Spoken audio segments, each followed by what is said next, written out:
Hello everyone, welcome to Byju's government exam preparation. हमारा ये जो चैनल है इसमें हम एसएससी, डीपीसी, बैंकिंग और इस तरीके के जो दूसरे गवर्नमेंट एग्जाम है, जैसे अभी आरआरबी की वैकेंसी निकली है, तो इस तरीके के जो एग्जाम है उसके लिए आपको प्रिपेयर करते हैं ताकि आप इन सब एग्जाम में सक्सेसफुल हो सके और लाइफ में आगे बढ़ सके। So there is a saying, no one is perfect, that's why pencils have erasers. तो कोई भी परफेक्ट नहीं होता है, इसीलिए आपको प्रैक्टिस करनी है ताकि आप दिन पर दिन बेहतर हो सके। तो इसके साथ ही हम आज का डेली करंट अफेयर्स स्टार्ट करते हैं। आज हम 8 अक्टूबर 2020 के डेली करंट अफेयर्स के बारे में चर्चा करेंगे। इसके साथ ही आज एयरफोर्स डे है, ये आपको ध्यान रखना है। तो चलिए शुरुआत करते हैं। डेली करंट अफेयर्स में हम नेशनल अफेयर, इंटरनेशनल अफेयर, इसके साथ ही बैंकिंग रिलेटेड जो न्यूज़ होती है या फिर कोई अवार्ड्स या कोई बुक जो कि न्यूज़ में रहे हैं, इन सभी के बारे में चर्चा करते हैं। साथ ही हम थोड़ा सा स्टैटिक पोर्शन भी देखते हैं ताकि करंट अफेयर्स के साथ साथ आपका स्टैटिक पोर्शन का भी रिवीजन होता रहे, जो आपको एग्जाम क्लियर करने में आपकी काफ़ी ज़्यादा हेल्प करेगा। चलिए शुरुआत करते हैं। हमारा सबसे पहला सेक्शन है नेशनल अफेयर्स अर्थात राष्ट्रीय मामले। इसमें हमारा आज का सबसे पहला पॉइंट है BS4 कंप्लाइंट बसेस से लेकर। तो दिल्ली भारत की वो पहली सिटी बन गई है जहां पर BS6 कंप्लाइंट बसेस आई है। सबसे पहले हम BS6 का मतलब समझने की कोशिश करते हैं। BS की फुल फॉर्म होती है भारत स्टेज। तो ये जो भारत स्टेज है, ये एक तरीके के एमिशन स्टैंडर्ड है, ये उत्सर्जन को लेकर मानक है। ये है होते हैं मुख्य रूप से जो वाहन होते हैं, जो व्हीकल्स होते हैं उससे संबंधित। और ये जो BS स्टैंडर्ड होते हैं, ये डिसाइड करते हैं कि एक जो वाहन है वो अगर इस BS स्टैंडर्ड से कंप्लाइंट है तो उसमें जो फ्यूल यूज़ होगा उसमें कितना सल्फर प्रेजेंट हो सकता है, व्हीकल के द्वारा कितना नाइट्रोजन ऑक्साइड एमिशन किया जा सकता है जिससे प्रदूषण जो है उसे कम किया जा सके। तो पहले BS4 स्टैंडर्ड का उपयोग किया जाता था और इसके आधार पर गाड़ियां बनती थी, लेकिन 1 अप्रैल 2021 के बाद से हम BS4 स्टैंडर्ड से सीधा BS6 स्टैंडर्ड पर आ चुके हैं। BS5 स्टैंडर्ड को हमने स्किप कर दिया है क्योंकि हम प्रदूषण को ज़्यादा कम करना चाहते हैं और पर्यावरण को बेहतर बनाना चाहते हैं। और अब क्या हो रहा है कि केवल वही व्हीकल जो कि BS6 कंप्लाइंट है, केवल उन्हीं का रजिस्ट्रेशन किया जा रहा है। तो इसी के चलते दिल्ली ऐसी पहली सिटी बनी है इंडिया की जहां पर BS6 स्टैंडर्ड कंप्लाइंट बसेस आई है पब्लिक ट्रांसपोर्ट के लिए। अभी तक किसी भी सिटी में BS6 कंप्लाइंट बसेस नहीं थी पब्लिक ट्रांसपोर्टेशन में, लेकिन दिल्ली पहली सिटी बन गई है जहां पर ये बसेस आई है। ये कुल 9 बसेस आई है, यहाँ पर करीब 116 बसेस आनी है। एक क्लस्टर स्कीम है दिल्ली की पब्लिक ट्रांसपोर्ट बसेस को लेकर, उसके तहत उसमें से अभी तक 9 बसेस जो है उन्हें लाया गया है। ये जो बसेस है ये एयर कंडीशन है, लो फ्लोर है और साथ ही ये बसेस चलेंगी CNG पे। आपको ध्यान रखना है CNG पर चलने वाली ये बसेस है। और ये जो क्लस्टर स्कीम है जिसके तहत इस तरीके की CNG पर चलने वाली बसों को, BS6 कंप्लाइंट की बसों को लाया जा रहा है, वो आती है Delhi integrated multi modal transit system के अंतर्गत। तो अगर हम इन बसेस की विशेषताओं के बारे में बात करें तो ये आपको ध्यान रखना है कि अभी कुल 9 बसेस लाई गई है फर्स्ट सीरीज में। ये जो बसेस है इसमें स्मार्ट कार्ड टिकटिंग सिस्टम होगा, मतलब एक कार्ड होगा, उसे आप स्वाइप करेंगे तो आपका एक तरीके से टिकट कट जाएगा। साथ ही इसमें real time passenger information system होगा। जैसे आपको पता है अभी आप जो ट्रेन है उनको ट्रैक कर सकते हैं उनके चलते चलते, तो आपको पता रहता है कि ट्रेन अभी कहाँ पहुंची है। तो इस तरीके के सिस्टम इन बसेस में भी होगा। इसके साथ ही इसमें इंटेलिजेंट ट्रांसपोर्ट मैनेजमेंट सिस्टम होगा। साथ ही ऑटोमेटिक बस व्हीकल लोकेशन सिस्टम होगा। इसमें CCTV कैमरास लगे हुए होंगे। इसमें स्टॉप रिक्वेस्ट बटन होगा, मतलब अगर आपको कहीं पर रुकना है तो आप उस बटन को दबाइए तो बस रुक जाएगी। साथ ही में इसका जो रैंप होगा बस का, वो व्हीलचेयर रैंप होगा। अभी तक आपने देखा है कि जो बसेज हैं वो विकलांगजन जो होते हैं, जो डिसेबल्ड पीपल होते हैं, उनके लिए ज़्यादा अच्छी नहीं होती है, वो इसका उपयोग अब तक नहीं कर सकते थे। लेकिन अब इन बसेज में व्हीलचेयर रैंप होगा जिससे व्हीलचेयर पे रहने वाले व्यक्ति भी इन बसों का उपयोग कर सकेंगे। साथ ही इसमें व्हीकल हेल्थ मॉनिटरिंग सिस्टम होगा। इसके साथ इसमें फायर डिटेक्शन सिस्टम होगा, सप्रेसिव सिस्टम होगा, इंडिपेंडेंट फ्रंट सस्पेंशन होगा और इसके साथ ही इसमें इलेक्ट्रिक ब्रेकिंग सिस्टम होगा। तो ये सभी स्टैंडर्ड ऑफ आर्ट सिस्टम जो है उसमें है, काफ़ी नई तकनीक की ये बसेस होगी। इसके साथ ही इन बसेस में एक और सिस्टम होगा जिसके अंदर क्या होगा कि इन बसेस में यहाँ पर नीइंग रैंप होते हैं। उससे क्या होता है कि ये जो आपको पता है ये जो स्टेप होता है इसे वृद्धजन नहीं चढ़ पाते हैं, तो जो बूढ़े लोग होते हैं, जो एल्डर पीपल होते हैं, इनके लिए इस बसेस में नील्स लगाए गए हैं। ये नील्स होंगे 60 mm के, जिससे इस नील्स का उपयोग करके जो वृद्ध लोग होते हैं वो इन बसेस का उपयोग कर सकेंगे। तो इस तरीके से इन बसेस को काफ़ी एडवांस बनाया गया है। इसके साथ ही इन बसेस में ड्राइवर के लिए भी एनर्गोमिक रूप से इसे डिज़ाइन किया गया है, जो कि ड्राइवर को एक सहज और उपयोगकर्ता के लिए अनुकूल प्रणाली प्रदान करेगा। तो इस तरीके से इन बसेस को बिना किसी विचलन के ड्राइवर पर भी ध्यान दिया गया है और साथ में पैसेंजर पर भी इन बसेस के अंतर्गत ध्यान दिया गया है।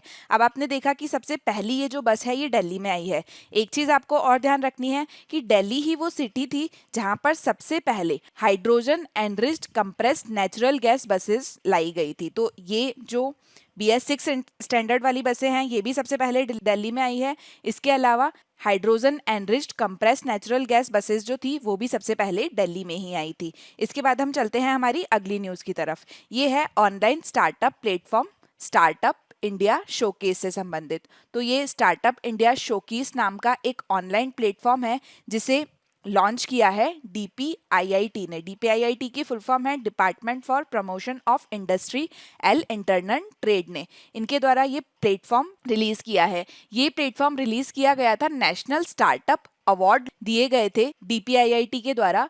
इस अवार्ड्स को जब दिया जा रहा था तो उसी समय स्टार्टअप के लिए ये एक ऑनलाइन प्लेटफॉर्म लॉन्च किया गया है।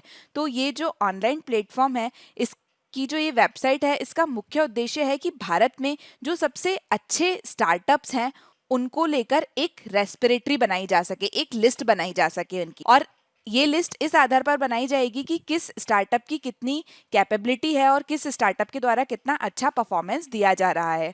ये जो लिस्ट बनाई जाएगी इस प्लेटफॉर्म के अंतर्गत, इसमें क्या होगा कि फाइनेंशियल टेक्नोलॉजी से रिलेटेड जो स्टार्टअप है, फाइनेंशियल टेक्नोलॉजी का मतलब है कि जो फाइनेंस सर्विसेज आप ऑनलाइन यूज़ करते हैं, जो बैंकिंग सर्विसेज आप ऑनलाइन यूज़ करते हैं, उससे रिलेटेड जो स्टार्टअप होते हैं। इसके साथ ही एंटरप्राइज टेक्नोलॉजी से रिलेटेड जो प्लेटफॉर्म है, सोशल इम्पैक्ट करने वाले जो प्लेटफॉर्म है, साथ ही हेल्थ टेक्नोलॉजी है, मतलब हेल्थ रिलेटेड जो ऐप होते हैं, जैसे आपको पता है प्रैक्टो एक हेल्थ रिलेटेड ऐप है। इसके अलावा एजुकेशन टेक्नोलॉजी कंपनी जो है, जैसे बायजूस एक एजुटेक है। तो इन सभी को लिस्ट किया जाएगा इस प्लेटफॉर्म में। तो अगर कोई व्यक्ति इस प्लेटफॉर्म को देखता है तो ये पता लगा सकता है कि हमारे देश में कौन से सेक्टर में कौन से सबसे अच्छा स्टार्टअप मौजूद है। तो उन सभी को इस वेबसाइट पर लिस्ट किया जाएगा।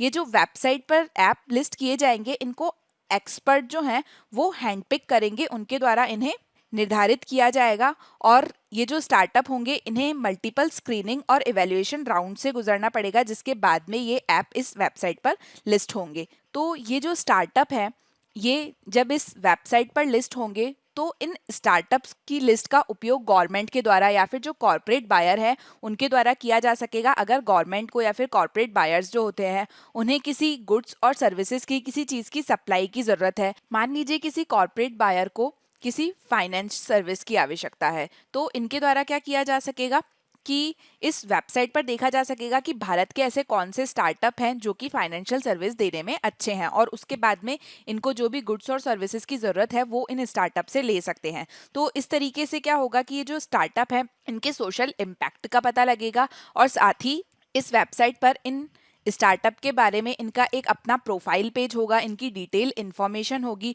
और इसके साथ ही इनके इनोवेशन से रिलेटेड वीडियो और PDF के लिंक भी होंगे। इसके अलावा ये जो पोर्टल होगा नेटवर्किंग का, यहाँ पर इस स्टार्टअप के जो फाउंडर है उनकी लिंक्डइन और ट्विटर पेजेस की प्रोफाइल्स भी होगी। तो ये सभी इस प्लेटफॉर्म के अंतर्गत किया जाएगा। अब हमने ये देखा कि ये प्लेटफॉर्म लॉन्च किया गया है department for promotion of industries and internal trade के द्वारा। ये कौन सी मिनिस्ट्री के अंतर्गत आता है? ये आता है ministry of commerce and industry के अंतर्गत। फिलहाल हमारे देश के मिनिस्टर ऑफ कॉमर्स और इंडस्ट्री हैं पीयूष, की आपको ध्यान होना चाहिए। यहाँ पर हमने बात की थी नेशनल स्टार्टअप अवार्ड की, तो इसके बारे में भी हम चर्चा करेंगे आज ही के डिस्कशन में। अब हम चलते हैं हमारे नेक्स्ट सेक्शन की तरफ। हमारा नेक्स्ट सेक्शन है इंटरनेशनल अफेयर्स अर्थात अंतर्राष्ट्रीय मामले। इसमें हमारी आज की सबसे पहली न्यूज़ है biennial poverty and shared prosperity report 2020 से। ये रिपोर्ट प्रकाशित की जाती है वर्ल्ड बैंक के द्वारा, आपको यहाँ हेडिंग से ही पता लग रहा है, और हाल ही की जो 2020 की रिपोर्ट है ये वर्ल्ड बैंक ने प्रकाशित की है। अब हम देख रहे हैं कि biennial poverty and shared prosperity report है। बायएनियल का मतलब होता है कि 2 वर्ष में एक बार ये प्रकाशित की जाती है, मतलब हर दूसरे वर्ष उद्देश्य से प्रकाशित किया जाता है। इसे वर्ल्ड बैंक के द्वारा प्रकाशित किया जाता है। तो यहाँ पर आपके लिए वर्ल्ड बैंक के द्वारा और कौन सी रिपोर्ट प्रकाशित की जाती है ये जानना भी इंपॉर्टेंट हो जाता है। तो आपको पता होगा ease of doing business report भी वर्ल्ड बैंक के द्वारा ही प्रकाशित की जाती है। ये भी इंपॉर्टेंट है, ये आपको ध्यान रखना है। अब वर्ल्ड बैंक ने ये जो poverty and shared prosperity report प्रकाशित की है, इस रिपोर्ट में ये बोला गया है कि अभी कोविड-19 महामारी जो चल रही है उसके कारण क्या होगा कि लगभग 150 मिलियन लोग जो हैं वो अत्यधिक गरीबी में, एक्सट्रीम पुअर्टी में प्रवेश कर जाएंगे। इससे पहले जो रिपोर्ट आई थी उसमें ये बोला गया था कि अभी धीरे धीरे पूरे विश्व में पुअर्टी कम हो रही है और इसके चलते प्रतिवर्ष लगभग 1% पुअर्टी में कमी आ रही है। लेकिन कोविड-19 महामारी के बाद में अब इस रिपोर्ट में ये बोला जा रहा है कि पूरे विश्व में लगभग 150 मिलियन लोग जो हैं वो एक्सट्रीम पुअर्टी में चले जाएंगे। ये यहाँ पर आप देख सकते हैं रिवर्सल ऑफ फॉर्च्यून बोला गया है इस रिपोर्ट को। रिवर्सल ऑफ फॉर्च्यून इसलिए बोला गया है क्योंकि पहले बोला जा रहा था कि गरीबी अर्थात जो पुअर्टी है वो कम होगी, लेकिन अब ये रिवर्स हो गया है कोविड के कारण। इसके चलते इसे रिवर्सल ऑफ फॉर्च्यून बोला गया है।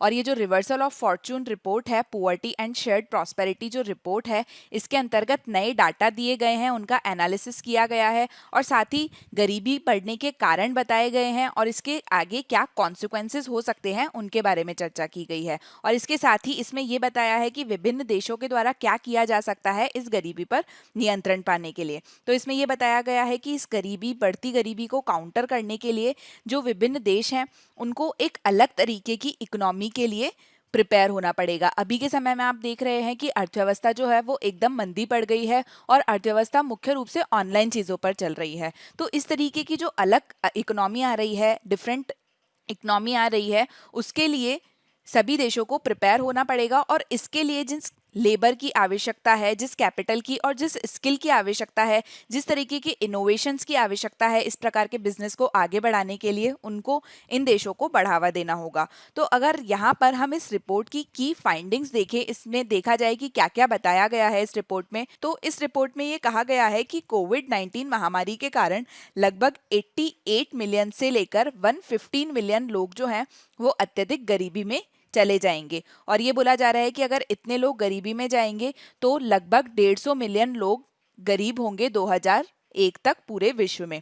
इसके साथ ही ये बोला गया है कि पहले जो अनुमान लगाया गया था जब महामारी नहीं थी उस समय ये बोला जा रहा था कि 2020 में गरीबी की जो दर है वो लगभग 7.9% कम हो जाएगी। लेकिन महामारी जब पूरे विश्व में आई तो पूरे विश्व में मंदी का दौर शुरू हो गया और उसके बाद में ये देखा गया कि गरीबी कम होने की जगह दुनिया में 1.4% गरीबी बढ़ गई है। और इसके साथ में ये बोला गया है कि 2020 में ये गरीबी बढ़कर 9.2% तक हो जाएगी। तो पहले बोला जा रहा था कि गरीबी कम होगी, लेकिन महामारी आने के बाद में गरीबी कम होने की जगह बढ़ गई है और 2020 तक ये गरीबी बढ़कर 9.2% तक इसके बढ़ने का अनुमान है। इसमें ये बोला गया है कि जिन देशों में पहले से ही हाई पुअर्टी है वहां पर इसका सबसे ज्यादा इम्पैक्ट होगा और स्पेशली जो पुअर्टी के नंबर हैं वो बढ़ेंगे मिडिल इनकम कंट्रीज जो है उनमें। भारत जो है वो एक लोअर मिडिल इनकम कंट्री है, तो जो मिडिल इनकम कंट्री है वहां पर गरीबी मुख्य रूप से बढ़ेगी, ऐसा इस रिपोर्ट में बताया गया है। इसके बाद हम वर्ल्ड बैंक की हमने बात की तो उसके संबंध में कुछ इंपॉर्टेंट पॉइंट देखते हैं। तो सबसे पहले वर्ल्ड बैंक है क्या? तो वर्ल्ड बैंक एक इंटरनेशनल फाइनेंशियल इंस्टीट्यूशन है, अर्थात अंतर्राष्ट्रीय वित्तीय संस्थान है जो पूंजीगत परियोजनाएं होती है उनको आगे बढ़ाने के उद्देश्य से काम करता है। और ये मुख्य रूप से काम करता है जो लो और मिडिल इनकम कंट्रीज होती है वहां पर। लो और मिडिल इनकम कंट्रीज में किसी तरीके के जो प्रोजेक्ट होते हैं उनको फाइनेंस किया जाता है वर्ल्ड बैंक के द्वारा। जैसे मान लीजिए भारत है, ये एक लो मिडिल इनकम कंट्री है, तो अगर हमारे द्वारा कोई बड़ा प्रोजेक्ट बनाया जाता है, मान लीजिए हमारे द्वारा बड़ी मेट्रो लाइन डाली जाती है या फिर बुलेट ट्रेन चलाई जाती है, तो उनमें ज्यादा इन्वेस्ट करने जितना पैसा हमारी सरकार के पास में नहीं होगा, तो यहाँ पर इन्वेस्ट किया जाता है वर्ल्ड बैंक के द्वारा। तो एक प्रकार से हम वर्ल्ड बैंक से लोन लेते हैं। वर्ल्ड बैंक जो ग्रुप है उसके दो मेन गोल हैं। वो क्या है? इनका गोल है एक तो एक्सट्रीम पुअर्टी को खत्म करना। एक्सट्रीम पुअर्टी का मतलब है कि लोगों के पास सामने बहुत ज्यादा गरीबी है, इतनी गरीबी कि जो बेसिक नेसेसिटीज होती है वो उसे भी प्राप्त नहीं कर सकते हैं। और इसके अलावा इसका गोल है शेयर्ड प्रॉस्पेरिटी को प्रमोट करना। और इस प्रॉस्पेरिटी को प्रमोट करना सस्टेनेबल वे में। प्रॉस्पेरिटी होनी चाहिए मतलब समृद्धि होनी चाहिए, लेकिन समृद्धि जो है वो स्थायी रूप से होनी चाहिए। ऐसा नहीं कि इनइक्वालिटी हो, मतलब 1% लोगों के पास में तो बहुत ज्यादा पैसा हो और बाकी लोगों के पास में कुछ पैसा ही नहीं हो। प्रॉस्पेरिटी होनी चाहिए लेकिन एक सस्टेनेबल वे में, और ये गोल है वर्ल्ड बैंक ग्रुप का। इसके बाद में वर्ल्ड बैंक का हेडक्वार्टर है वॉशिंगटन में। इसके साथ वर्ल्ड बैंक का जो मोटो है वो है working for a world free of poverty, गरीबी से मुक्त विश्व के लिए कार्य करना। वर्ल्ड बैंक के प्रेसिडेंट हैं डेविड आर मालपास, ये हमने पहले भी देखा है, ये इंपॉर्टेंट है, आपको ध्यान रखना है। वर्ल्ड बैंक के अध्यक्ष हैं डेविड आर मालपास। इसके बाद में हम चलते हैं हमारे नेक्स्ट पॉइंट की तरफ। नेक्स्ट पॉइंट है एक मेमोरेंडम ऑफ अंडरस्टैंडिंग साइन हुआ है जूलॉजिकल सर्वे ऑफ इंडिया और आईबोट के बीच में। जूलॉजिकल सर्वे ऑफ इंडिया क्या है? ये एक ऑर्गेनाइजेशन है मिनिस्ट्री ऑफ एनवायरमेंट, फॉरेस्ट और क्लाइमेट चेंज के अंदर। और वहीं पे आईबॉल क्या है? नॉट फॉर प्रॉफिट कॉर्पोरेशन है। कहाँ का? कनाडा का। इसका पूरा नाम है इंटरनेशनल बारकोड ऑफ लाइफ। तो इन दोनों के बीच में एक मेमोरेंडम ऑफ अंडरस्टैंडिंग साइन हुआ है। ये किस लिए साइन हुआ है?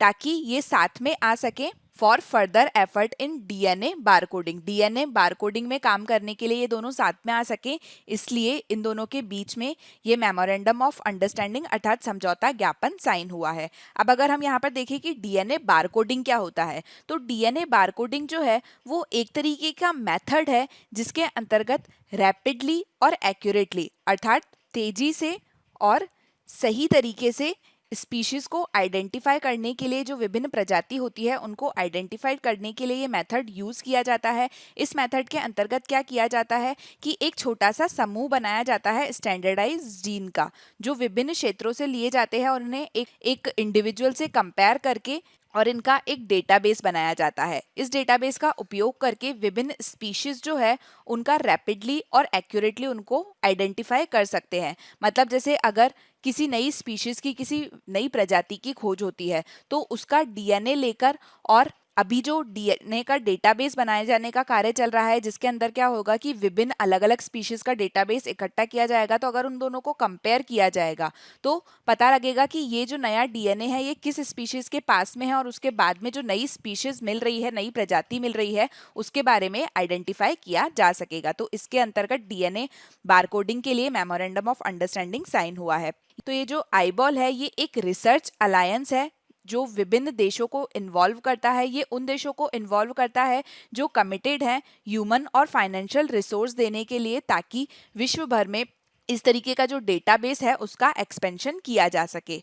तो इस प्रकार से जो भारत का जूलॉजिकल सर्वे ऑफ इंडिया है वो इस मेमोरेंडम ऑफ अंडरस्टैंडिंग में पार्टिसिपेट कर रहा है। उससे क्या होगा कि जो ग्लोबल लेवल के प्रोग्राम है, जो वैश्विक लेवल के प्रोग्राम है जिसमें बायोस्कैन आता है, प्लानिटरी बायोडाइवर्सिटी मिशन आता है, उसमें पार्टिसिपेट करने में सफल हो पाएगा जूलॉजिकल सर्वे ऑफ इंडिया। आपको ध्यान रखना है जूलॉजिकल सर्वे ऑफ इंडिया किस मिनिस्ट्री के अंतर्गत आता है? Ministry of environment, forest and climate change के अंदर। इसके बाद हम चलते हैं हमारे नेक्स्ट सेक्शन की तरफ जो है वेरियस नेशनल और इंटरनेशनल पर्सनैलिटी इन न्यूज, समाचार में जो राष्ट्रीय और अंतर्राष्ट्रीय व्यक्तित्व रहे हैं। तो इसमें आज हम बात करेंगे एम राजेश्वर राव की। एम राजेश्वर राव को आरबीआई का डेप्यूटी गवर्नर बनाया गया है। तो अगर इन्हें आरबीआई का डेप्यूटी गवर्नर बनाया गया है तो आपके लिए एक क्वेश्चन है कि आरबीआई में कितने डेप्यूटी गवर्नर होते हैं। अब एम राजेश्वर राव को आरबीआई का डेप्यूटी गवर्नर अपॉइंट किया गया है 7 अक्टूबर को। इससे पहले M Rajeshwar Rao executive director रह चुके हैं आरबीआई के लिए, और इससे पहले जो डेप्यूटी गवर्नर थे जिनको ये सक्सीड करेंगे वो थे एनएस विश्वनाथन। एनएस विश्वनाथन जो है वो आरबीआई जो कि सेंट्रल बैंक है, केंद्रीय बैंक है, उसके 4 डेप्यूटी गवर्नर थे और उनकी जगह अब लेंगे एम राजेश्वर राव। ये जो एन विश्वनाथन थे इनके द्वारा रिजाइन कर दिया गया था मार्च 2020 में। इनका जो टर्म है वो जून में खत्म होने वाला था, लेकिन उससे पहले इन्होंने हेल्थ रीजंस की वजह से मार्च 2020 में ही रिजाइन कर दिया और अब ये चौथे डेप्यूटी गवर्नर अपॉइंट किए गए हैं। इसके साथ ही हम यहाँ पर अब बात करेंगे आरबीआई के बारे में। तो मैंने आपसे पूछा था आरबीआई में टोटल कितने डेप्यूटी गवर्नर होते हैं, तो टोटल 4 डेप्यूटी गवर्नर होते हैं आरबीआई में, और 4 डेप्यूटी गवर्नर के अलावा एक गवर्नर होता है। अभी आरबीआई के गवर्नर है शांतिकांता दास, ये आरबीआई के 25th गवर्नर है।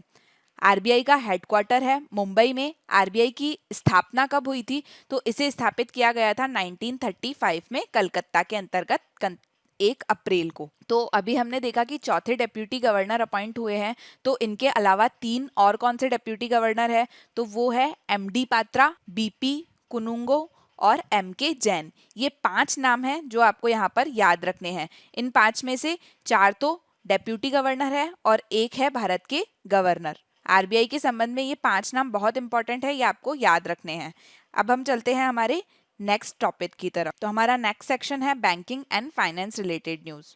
इसमें हमारी न्यूज़ है इंडिया का पहला फाइनेंशियल कंट्रोल सेंटर लॉन्च किया गया है। ये फाइनेंशियल कंट्रोल सेंटर कौन लाया है? चेकबुक। आपको ध्यान रखना है, भारत का पहला फाइनेंशियल कंट्रोल सेंटर जो कि स्मॉल बिजनेस ओनर जो होते हैं, छोटे व्यवसाय के जो मालिक होते हैं, जैसे किराने वाले होते हैं या विभिन्न मर्चेंट होते हैं, विभिन्न व्यापारी हैं या फिर केमिस्ट होते हैं या इसी तरीके की दूसरी प्रॉपर्टी है, दूसरी संपत्तियों के जो मालिक होते हैं जिनके द्वारा ऐसे छोटे छोटे बिजनेस चलाए जाते हैं, उनके लिए ये फाइनेंशियल कंट्रोल सेंटर लॉन्च किया है। ये किसने किया है? चेकबुक ने। चेकबुक क्या है? तो चेकबुक इस तरीके के जो छोटे बिजनेस होते हैं उनके लिए पहला नियो बैंक आया था। अब यहाँ पर आपको नियो बैंक का मतलब भी पता होना चाहिए। तो नियो बैंक एक तरीके का ऑनलाइन बैंक होता है जिसकी फिजिकल प्रेजेंस नहीं होती है। इसका कोई भी बैंक नहीं होगा, कोई भी फिजिकल इंफ्रास्ट्रक्चर नहीं होगा, इस बैंक की कोई बिल्डिंग नहीं होगी। ये पूरी तरीके से ऑनलाइन काम करता है और स्मॉल बिजनेस ओनर्स के लिए काम करने वाला ये फर्स्ट नियो बैंक है। और नियो बैंक के द्वारा ये जो एक नया मोबाइल प्लेटफॉर्म लाया गया है फाइनेंस कंट्रोल सेंटर, इसके अंतर्गत क्या किया जाएगा कि जो वर्ल्ड क्लास फाइनेंशियल सर्विसेज है वो इस सेक्शन को दी जाएगी, जो कि अभी के समय में काफ़ी अंडर सर्व सेक्शन है जिनको इस तरीके की सेवाएं प्राप्त नहीं हो पाती है। तो चेकबुक अपने फाइनेंशियल कंट्रोल सेंटर के अंतर्गत ये जो छोटे व्यवसाय वाले लोग हैं इनको world class financial service provide करेंगे। तो ये जो चेकबुक के द्वारा लॉन्च किया गया है फाइनेंशियल कंट्रोल सेंटर, इससे क्या होगा कि लगभग 60 मिलियन स्मॉल बिजनेस ओनर्स जो हैं भारत में, जो कि काफ़ी व्यस्त रहते हैं अपने काम में और इनके पास में टाइम नहीं होता है कि ये बैंक जा सके या फिर ये विभिन्न तरीके की जो फाइनेंशियल सर्विसेज है उनका फ़ायदा उठा सके। तो इसके चलते और दूसरी तरफ से अभी ये देखा गया कि पैंडेमिक के चलते, महामारी के चलते ये बिजनेस जो है वो सबसे ज़्यादा प्रभावित हुए हैं। तो इनको बेहतर बनाने के लिए ये फाइनेंशियल कंट्रोल सेंटर लाया गया है ताकि इनकी जितनी भी बैंकिंग ज़रूरतें हैं, इसके साथ ही इनकी जो लैंडिंग की ज़रूरतें हैं, इनको जो पैसे की आवश्यकता है, इंश्योरेंस संबंधी जो इनकी ज़रूरतें हैं, विभिन्न तरीके के रिवॉर्ड्स इनको इसके अंतर्गत दिए जाएंगे। तो ये जो फाइनेंशियल सर्विस सेंटर है इसके अंतर्गत इनको फ्री बुक कीपिंग सर्विस दी जाएगी। मतलब एक ऐप है, उसके अंदर ये अपना जो खाता है, जो अपने कामकाज से संबंधित खाता है, उसको मैनेज कर सकते हैं। इसके अलावा इन्हें विभिन्न प्रकार के लॉन्ग टर्म बिजनेस लोन दिए जाएंगे। बिजनेस लाइफ को सिक्योर करने के लिए, लाइफ को सिक्योर करने के लिए, हेल्थ को सिक्योर करने के लिए फाइनेंशियल सर्विसेज दी जाएंगी। और इसके साथ ही इसके अंतर्गत रिवॉर्ड सिस्टम भी रखा गया है इन स्मॉल बिजनेस ओनर्स के लिए, जो कि इनको काफ़ी फायदा पहुंचा सकता है। ये जो मोबाइल ऐप होगा फाइनेंशियल कंट्रोल सेंटर का, इसके अंतर्गत एक न्यू करंट अकाउंट दिया गया है इन स्मॉल बिजनेस ओनर्स के लिए। ये जो न्यू करंट अकाउंट होगा, इस करंट अकाउंट में ये जो स्मॉल बिजनेस ओनर्स हैं इनके द्वारा जो भी छोटे छोटे रोज के ट्रांजैक्शन किए जाएंगे उन ट्रांजैक्शंस पर इनको अवार्ड दिया जाएगा, जिससे ये अपनी तरीके का एक पहला प्लेटफॉर्म हो जाता है। आपको पता है अगर आप गूगल पे का या फिर फ़ोन पे का यूज़ करते हैं तो उसमें क्या होता है कि आप छोटे छोटे ट्रांजैक्शन करते हैं तो आपको रिवॉर्ड मिलता है। उसमें आपको कभी 2 रुपये मिलते हैं, 5 रुपये मिलते हैं या कुछ भी एक अमाउंट मिलता है। तो इस तरीके का जो रिवॉर्ड है वो इस फाइनेंशियल कंट्रोल सेंटर के अंदर दिया जाएगा ये जो स्मॉल बिजनेस ओनर्स हैं इनके लिए। और साथ ही इनको यहाँ पर एक करंट अकाउंट मिलेगा। ये जो करंट अकाउंट है इससे रिलेटेड जो सिक्योरिटी है वो दी जाएगी आईसीआईसीआई के द्वारा। तो इस तरीके से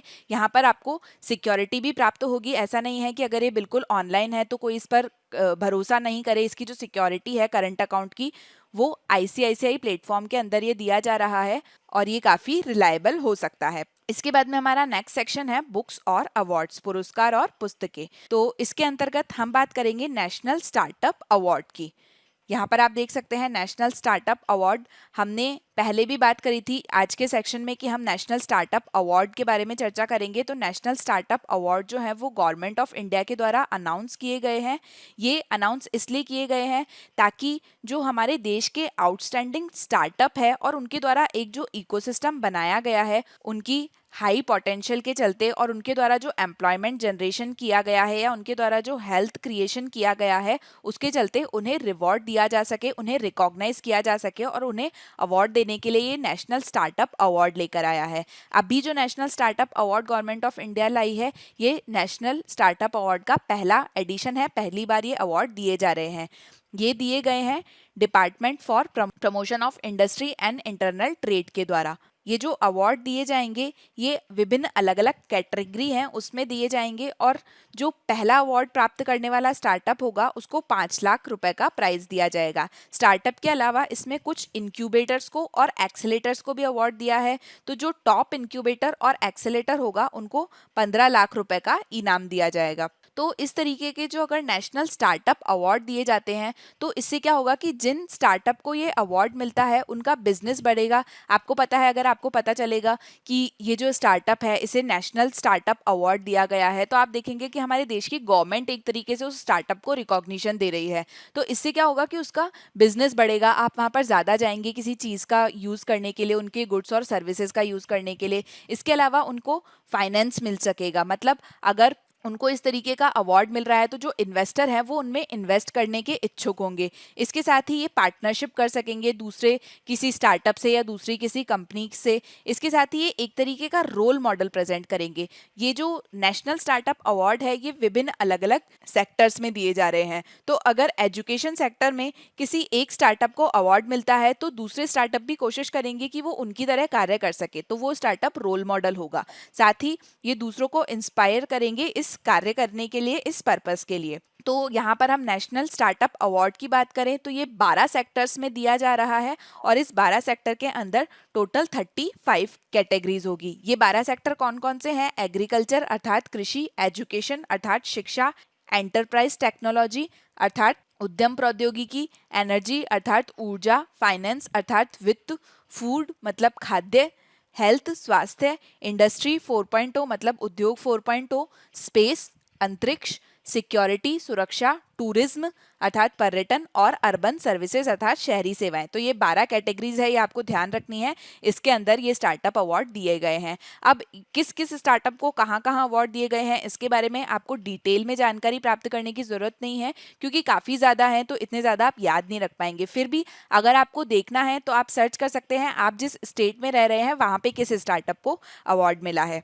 इसके साथ ही ये जो स्टार्टअप को अवार्ड दिए गए थे नेशनल स्टार्टअप अवार्ड 2020 में, ये जो सेरेमनी हुई इसमें एक ई रिपोर्ट भी दी गई थी इन स्टार्टअप के संबंध में। और इसके साथ में इस इवेंट के दौरान स्टार्टअप इंडिया शोकेस, हमने देखा ये एक ऑनलाइन प्लेटफॉर्म है, ऑनलाइन वेबसाइट है और इसके साथ ही blockchain based certificate verification system, इन दोनों को लॉन्च किया। तो इसमें हमने स्टार्टअप इंडिया शोकेस के बारे में तो पढ़ लिया है, अब हम देखते हैं ब्लॉकचेन सर्टिफिकेट वेरिफिकेशन सिस्टम के बारे में।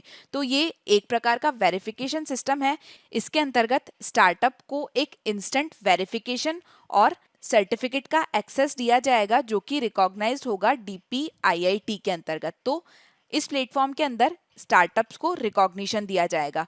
तो जैसे आपको पता है कि अगर आपको फूड से रिलेटेड कोई बिजनेस करना है तो आपको फूड सेफ्टी और स्टैंडर्ड अथॉरिटी जो होता है उनसे एक रिकॉग्निशन लेना होता है, वो आपको अप्रूव करते हैं कि हाँ आप ऐसा बिजनेस कर सकते हैं। तो इस तरीके से जो स्टार्टअप आते हैं इनको रिकॉग्निशन कैसे मिलेगा और इनका अप्रूवल किस तरीके से होगा? तो blockchain based certification verification system लाया गया है जिसके अंतर्गत इन स्टार्टअप्स को सर्टिफिकेट दिए जाएंगे जिससे ये अपना जो सोशल इम्पैक्ट है वो भी बढ़ा सकेंगे और सोशल इम्पैक्ट के साथ साथ ये अपनी जो इकोनॉमी है उसे भी बेहतर कर सकेंगे और अपना कार्य भी अच्छे से कर सकेंगे। ये जो फ्यूचर इंट्रोड्यूस किया है ये एक तरीके से जो स्टार्टअप्स के सर्टिफिकेट होते हैं उसमें एक सिक्योरिटी लेयर ऐड कर देगा। अगर आप किसी स्टार्टअप को यूज कर रहे हैं और आपको पता है कि उसे blockchain based certification verification system से रिकॉग्नाइज किया है तो आप उस पर अच्छे से ट्रस्ट कर पाएंगे। इसके बाद में हमारा नेक्स्ट सेक्शन है इम्पॉर्टेंट डेज का।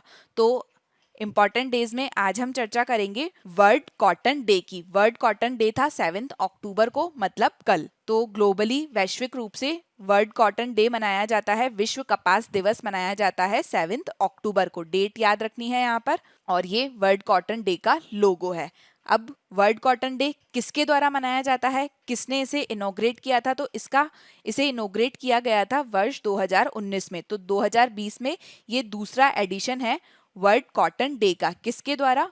वर्ल्ड ट्रेड ऑर्गेनाइजेशन के द्वारा मनाया जाता है। वर्ल्ड ट्रेड ऑर्गेनाइजेशन का हेडक्वार्टर कहाँ पर है? जेनेवा में। तो ये जो वर्ल्ड कॉटन डे का इनिशिएटिव वर्ल्ड ट्रेड ऑर्गेनाइजेशन के द्वारा लाया गया था, इसे इनिशिएट किया है C4 कंट्रीज ने। C4 कंट्रीज के इनिशिएट करने पर ये वर्ल्ड ट्रेड ऑर्गेनाइजेशन के द्वारा वर्ल्ड कॉटन डे लाया गया था। C4 कंट्रीज कौन सी है?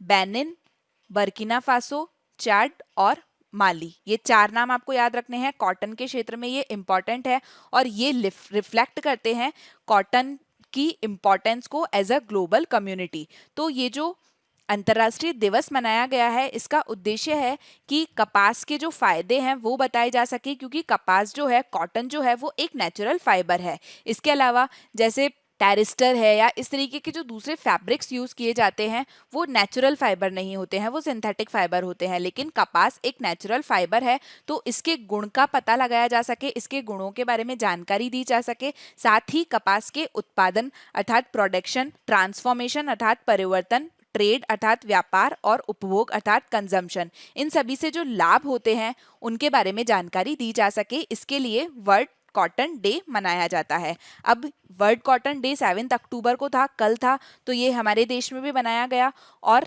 ये जो सेकंड वर्ल्ड कॉटन डे मनाया गया, तो इस समय भारत के द्वारा एक पहला कॉटन से रिलेटेड फर्स्ट ब्रांड लॉन्च किया गया। तो भारत का पहला कॉटन ब्रांड कौन सा है? कस्तूरी कॉटन। ये आप देख सकते हैं, ये कस्तूरी कॉटन इंडिया का लोगो है। और किसके द्वारा लॉन्च किया गया? ये मिसेस स्मृति ईरानी के द्वारा। मिसेस स्मृति ईरानी हमारे देश की टेक्सटाइल मिनिस्टर है, कपड़ा मंत्री है, और इनके द्वारा हमारे देश का पहला कॉटन से संबंधित ब्रांड कस्तूरी कॉटन का लॉन्च किया गया। ये जो ब्रांड है, ये चमक, सफेदी, कोमलता, चमक, शुद्धता और विशिष्टता को प्रतिबिंबित करता है। अर्थात ये brightness, whiteness, softness, lustre, purity और यूनिकनेस को शो करता है। भारत के संबंध में ये बोला जाता है कि भारत के द्वारा प्रतिवर्ष लगभग 6 मिलियन टन कॉटन प्रोड्यूस की जाती है। और ये जो 6 मिलियन टन है, ये पूरे विश्व की कॉटन का लगभग 23% है। इसके साथ ही ये बोला जाता है कि पूरे विश्व में जितनी ऑर्गेनिक कॉटन प्रोडक्शन होता है, उसमें से 51% भारत में होता है। तो आप देख सकते हैं कि भारत के लिए कॉटन प्रोडक्शन जो है वो एक कितना इंपॉर्टेंट सेक्टर है। इसके साथ ही इंडिया ने एक मोबाइल ऐप लॉन्च किया। उस मोबाइल ऐप का नाम है कॉट एली। ये जो मोबाइल एप्लीकेशन लॉन्च किया है, ये बताएगा मौसम की स्थिति और इसके अलावा जो कॉटन की विभिन्न पद्धति है कृषि के संबंध में, उसमें कौन सी पद्धति यूज की जा सकती है, फसल की क्या स्थिति है, इन सभी के बारे में जो नवीन समाचार हैं वो प्रदान करेगा। और इसे विकसित किया गया है कॉटन कॉर्पोरेशन ऑफ इंडिया के द्वारा। तो आपको पता है कि कॉटन अर्थात कपास एक ऐसी फसल है जिसका उत्पादन करने के लिए एक विशिष्ट मौसम स्थिति की आवश्यकता होती है। तो उन सभी के बारे में और कौन कौन सी फार्म प्रैक्टिसेस को उपयोग में लिया जा सकता है, तो उन सबसे रिलेटेड जो न्यूज़ है वो इस ऐप के अंतर्गत प्रोवाइड की जाएगी। तो यहाँ पर हमने वर्ल्ड ट्रेड ऑर्गेनाइजेशन के बारे में बात की कि वर्ल्ड ट्रेड ऑर्गेनाइजेशन ने 2020 में वर्ल्ड कॉटन डे को इनोग्रेट किया था। तो वर्ल्ड ट्रेड ऑर्गेनाइजेशन का हेडक्वार्टर है जिनेवा में। जिनेवा कहाँ पर है? स्विट्जरलैंड में, याद रखना है। इसके अलावा वर्ल्ड ट्रेड ऑर्गेनाइजेशन बनी थी 1 जनवरी 1995 को और इसके डायरेक्टर जनरल है रोबर्टो एजेवेडो। ये आपको ध्यान होना चाहिए। इसके बाद हम चलते हैं हमारे फैक्ट्स की तरफ। आज का हमारा जो करंट अफेयर्स का सेक्शन है वो खत्म होता है। अब हम कुछ स्टैटिक फैक्ट्स देखेंगे। इसमें आज हम चर्चा करेंगे भारत के कुछ इंपॉर्टेंट फेयर्स के बारे में, महत्वपूर्ण मेलों के बारे में। ये जो हम मेलों के बारे में चर्चा करेंगे, तो इसमें आपको ये पता होना चाहिए कि ये मेला कब मनाया जाता है, कहाँ मनाया जाता है और किस राज्य का ये मेला है। तो अंबुबाची मेला है असम राज्य का। असम में जो कामाख्या मंदिर है वहां पर ये मेला मनाया जाता है। ये एक एनुअल मेला है, एनुअल फेयर है, वार्षिक मेला है और इसे मनाया जाता है आसामी महीना होता है आहर का, उसके अंतर्गत। दूसरा है बनेश्वर फेयर, बानेश्वर मेला। ये जो बानेश्वर मेला है ये राजस्थान का है। राजस्थान का दुर्गापुर महादेव मंदिर है, वहां पर ये मेला मनाया जाता है वार्षिक रूप से, ये मनता है फरवरी के महीने में। इसके बाद हम बात करेंगे चंद्रभागा फेयर की, चंद्रभागा मेले की। चंद्रभागा मेला भी एक एनुअल फेयर है, वार्षिक मेला है। ये राजस्थान में मनाया जाता है। राजस्थान के काफी सारे मेले हैं जो काफी प्रसिद्ध है। राजस्थान के झालावाड़ जिले में झालरापाटन स्थान है, वहां पर ये मनाया जाता है। और ये हिंदू मंथ जो है कार्तिक का महीना, उसमें मनाया जाता है, जो लगभग अक्टूबर नवंबर में आता है। इसके बाद में गंगा सागर मेला, गंगा सागर फेयर, ये भी एक वार्षिक मेला है जो कि मनाया जाता है गंगा सागर आइसलैंड पे, गंगा सागर द्वीप पे। अब यहाँ पर आपको याद रखना है गंगा सागर द्वीप कौन से राज्य में स्थित है? वेस्ट बंगाल, पश्चिम बंगाल में। और ये मेला मनाया जाता है जनवरी से फरवरी के बीच में। इसके बाद में कुंभ मेला, कुंभ मेला काफी इंपॉर्टेंट है, इस पर कई बार क्वेश्चन पूछे जा सकते हैं। तो कुंभ मेला 12 साल में एक बार मनता है। कहाँ कहाँ पर? 4 स्थानों पर मनाया जाता है। ये 4 स्थानों पर लगता है कुंभ मेला, नासिक, उज्जैन, इलाहाबाद, हरिद्वार। ये चारों जगह के नाम आपको बहुत अच्छे से याद करने हैं। और समय जो है वो स्टार्स की जो पोजीशन होती है, ग्रहों की जो स्थिति है, उसके आधार पर इसका समय बदलता रहता है। नेक्स्ट है पुष्कर फेयर। पुष्कर फेयर राजस्थान में लगता है। मैंने आपको बोला राजस्थान में काफी मेले प्रसिद्ध है राजस्थान के। तो वार्षिक रूप से राजस्थान में पुष्कर मेला लगता है और ये लगता है कार्तिक महीने में, जो कि लगभग अक्टूबर नवंबर के आसपास होता है। इसके बाद है सोनेपुर कैटल फेयर अर्थात सोनपुर मवेशी मेला। ये लगता है बिहार में। बिहार के कौन से स्थान पर लगता है ये? सोनपुर में। सोनपुर में क्या है? कॉन्फ्रेंस है गंगा और गंडक का। गंगा नदी और गंडक नदी जो है उन दोनों नदियों का संगम है। उस संगम पर सोमपुर में ये मेला लगता है वार्षिक रूप से। अगला है नौचंदी मेला। नौचंडी मेला लगता है वार्षिक रूप से यूपी के मेरठ शहर में। ये लगभग 1 महीने के लिए लगता है और इसे होली के दूसरे दिन इसकी शुरुआत कर दी जाती है। इसके बाद में अगला मेला है सूरजकुंड हस्तशिल्प मेला, सूरजकुंड हेल्दीक्राफ्ट फेयर। ये वार्षिक रूप से लगता है कहाँ पर? सूरजकुंड में। सूरजकुंड कहाँ पर है? फरीदाबाद अर्थात हरियाणा में। और ये लगता है 1 से 15 फरवरी के बीच में। इसके बाद में अगला मेला है त्रिशूरपुरम। ये वार्षिक मेला है, ये केरल में लगता है। ये मेला लगता है मलयालम महीना होता है मेदन का, उस समय लगता है और ये लगता है वडक्कुन्नाथन मंदिर में। इसके बाद में अगला है मेद्राम जतारा या सम्मका सरलम्मा जतारा। ये मेला है तेलंगाना का। तेलंगाना में मेद्राम नाम का स्थान है, वहां पर ये लगता है। ये वार्षिक रूप से लगता है मेला और ये जनवरी से फरवरी के बीच में होता है। इसके बाद में अगला है माधवपुर मेला। माधवपुर मेला कहाँ पर लगता है? तो ये लगता है गुजरात में। गुजरात का जो पोरबंदर स्थान है वहां पर ये मेला लगता है। जगह का नाम माधवपुर घेड़ है।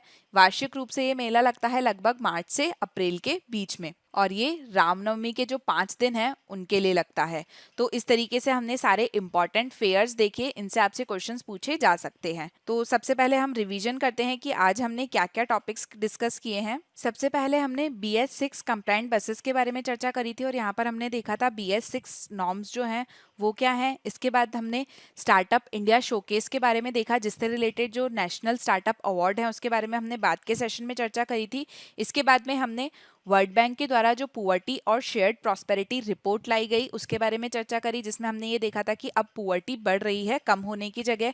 इसके साथ ही हमने वर्ल्ड बैंक के लिए कुछ इंपॉर्टेंट पॉइंट डिस्कस करे थे। इसके बाद में हमने देखा मेमोरेंडम ऑफ अंडरस्टैंडिंग जो कि जूलॉजिकल सर्वे ऑफ इंडिया और आईबोल के बीच में साइन हुआ है।